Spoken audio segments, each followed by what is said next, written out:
আচ্ছা, যারা ভুল পথে চলে জীবন শেষে তাদের জন্য কি অপেক্ষা করে? ধর্মগ্রন্থগুলোতে কিন্তু শেষ বিচারের এক ভয়ঙ্কর ছবি আঁকা আছে। চলুন আজ আমরা জাহান্নামের সেই ভয়ঙ্কর বাস্তবতার গভীরে যাই। এমন এক জগৎ যার বিশালতা আর কষ্ট আমাদের কল্পনারও বাইরে।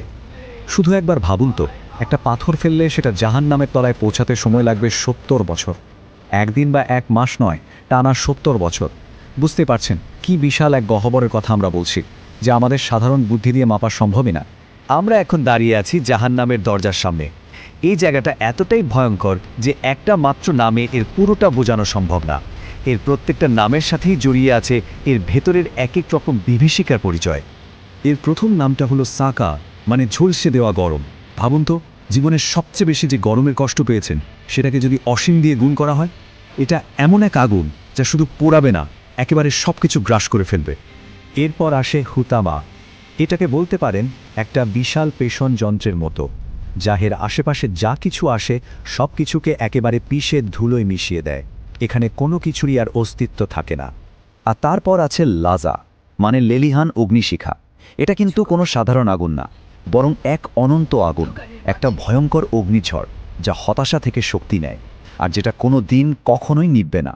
জাহান্নামের ভেতরে ঢোকার জন্য দরজা আছে মোট ৭টা, আর এগুলো কোনো সাধারণ দরজা না। প্রত্যেককে তার পাপ অনুযায়ী একটা নির্দিষ্ট দরজা দিয়ে ঢোকানো হবে, মানে যার যেমন পাপ তার জন্য ঠিক তেমনই শাস্তির ব্যবস্থা। জাহান্নাম কিন্তু একটা মাত্র জায়গা নয়, এটা অনেকটা স্তরে স্তরে সাজানো। আর যত গভীরে যাওয়া যায় কষ্ট ততই বাড়তে থাকে। একদম নিচের স্তরটা রাখা হয়েছে মুনাফিকদের জন্য, কারণ তাদের বিশ্বাসঘাতকতা ভরসার একেবারেই মূলে আঘাত এনেছিল। আচ্ছা, তো দরজার ভেতরের জগৎটা কেমন? এর আসল আকারটা ঠিক কত বড়? চলুন এবার সেটা বোঝার চেষ্টা করি। তবে নিজেকে তৈরি করে নিই, কারণ জাহান্নামের বিশালতা আমাদের ধারণার বাইরে। এটা তৈরি হয়েছে ভয় ধরানোর জন্য। শেষ বিচারের দিনে যখন সবার হিসাব নিকাশ হবে, জাহান্নাম কিন্তু চুপচাপ বসে থাকবে না। তাকে ৭০,০০০ লাগাম দিয়ে টেনে আনা হবে সেই বিচার সভায়। কিন্তু এই লাগামগুলো সাধারণ কোনো লাগাম না, প্রত্যেকটা লাগাম ধরে থাকবে ৭০,০০০ ফেরেশতা। ভাবা যায় এমন সব শক্তিশালী ফেরেশতাদের লাগবে এই বিশাল সৃষ্টিটাকে নিয়ন্ত্রণে রাখার জন্য। হিসাবটা করে দেখেছেন ৭০,০০০কে ৭০,০০০ দিয়ে গুণ করলে কত হয়? প্রায় ৪৯০ কোটি ফেরেশতা। একটা গ্রহকে এক জায়গা থেকে আরেক জায়গায় সরাতে যে শক্তি লাগে একবার সেটা কল্পনা করুন। আর জাহান্নামকে টেনে আনতেই লাগছে প্রায় ৫০০ কোটি ফেরেশতার এক বিশাল বাহিনী। এখান থেকেই এর বিশালতাটা আন্দাজ করা যায়। এবার একটু দেখি সেখানকার বাসিন্দাদের অবস্থাটা কেমন। তাদের পোশাক, খাবার, পানীয় এগুলো আসলে কি রকম? জাহান্নামে জানেন, পোশাকটাও এক ধরনের শাস্তি। আরামের কোনো ব্যাপারই নেই। তাদের জন্য থাকবে আগুনের তৈরি পোশাক কিংবা গলানো তামা, যা শরীরের সাথে একেবারে লেপ্টে থাকবে। মানে যা শরীর ঢাকার জন্য সেটাই হয়ে উঠবে অনন্ত কষ্টের কারণ। জাহান্নামে বেঁচে থাকাটাই যেন এক চরম পরিহাস। সেখানকার বাসিন্দাদের খেতে দেয়া হয় কাঁটাওয়ালা দাড়ি গাছ আর তেতো জাক্কুম গাছ, যার ফল নাকি দেখতে শয়তানের মাথার মতো। মানে প্রতিটা কামড়ে পেট ভরবে না, বরং কষ্ট আরও বাড়বে। এটা যেন তাদের পতনের এক জীবন্ত প্রমাণ। আর তৃষ্ণা মেটানোর জন্য কি আছে, সেটাও আরেক বিভীষিকা। তাদের দেয়া হয় ফুটন্ত গরম পানি, যা তাদের ভেতরের সব কিছু জ্বালিয়ে দেয়। ক্ষত থেকে বের হওয়া পুঁজ আর দুর্গন্ধযুক্ত ঘোলা পানি, মানে এমন পানীয় যা কষ্ট কমানোর বদলে ১০০০ গুণে বাড়িয়ে দেয়। পোশাক, খাবার, পানীয়র কষ্ট তো শুনলেন। এবার চলুন শারীরিক যন্ত্রণার একেবারে গভীরে প্রবেশ করি। এখানে কষ্টটা আর পরোক্ষ না, বরং শরীর আর আত্মার ওপর সরাসরি অবিরাম আক্রমণ। জাহান্নামের শারীরিক শাস্তিগুলো খুবই নিপুণভাবে ডিজাইন করা। যেমন চামড়া পুড়ে যাওয়ার সঙ্গে সঙ্গেই আবার নতুন চামড়া তৈরি হয়ে যায়, যাতে ব্যথার অনুভূতি এক মুহূর্তের জন্য না থামে। তাদের পেটানো হয় বিশাল বিশাল লোহার হাতুড়ি দিয়ে, আর পরানো হয় আগুনের জুতো, যা পড়লে মস্তিষ্ক পর্যন্ত টকবক করে ফুটতে থাকে। আমরা তো ভাবি জাহান্নাম মানেই শুধু আগুন, তাই না?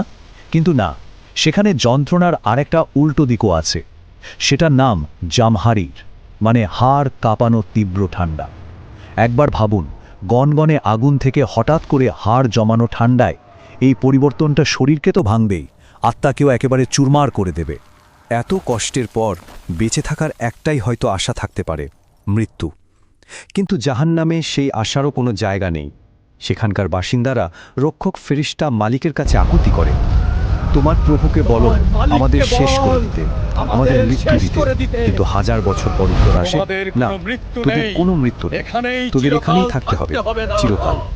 আমরা তো এক অন্তহীন বিভীষিকার বর্ণনা শুনলাম, কিন্তু এর আসল উদ্দেশ্যটা কি? এই অসংখ্যমান কষ্টটাই কি শেষ কথা, নাকি এর পিছনে অন্য কোনো গভীর কারণ আছে? এই প্রশ্নটাই আমাদের একটা জটিল ধর্মতাত্ত্বিক আলোচনার দিকে নিয়ে যায়। কিন্তু প্রশ্ন হলো, এই যন্ত্রণা কি আসলেই চিরস্থায়ী?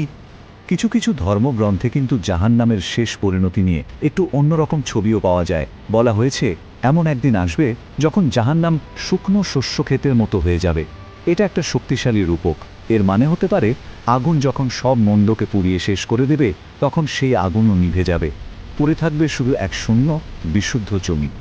এই ধারণা অনুযায়ী জাহান্নাম কোনো চিরস্থায়ী জেলখানা নয়, বরং এটা একটা পরিশোধন কেন্দ্র। মানে এটা ঈশ্বরের সেই অগ্নিকুণ্ড যা আত্মার সব ময়লা, সব পাপ পুড়িয়ে তাকে শুদ্ধ করে তোলে।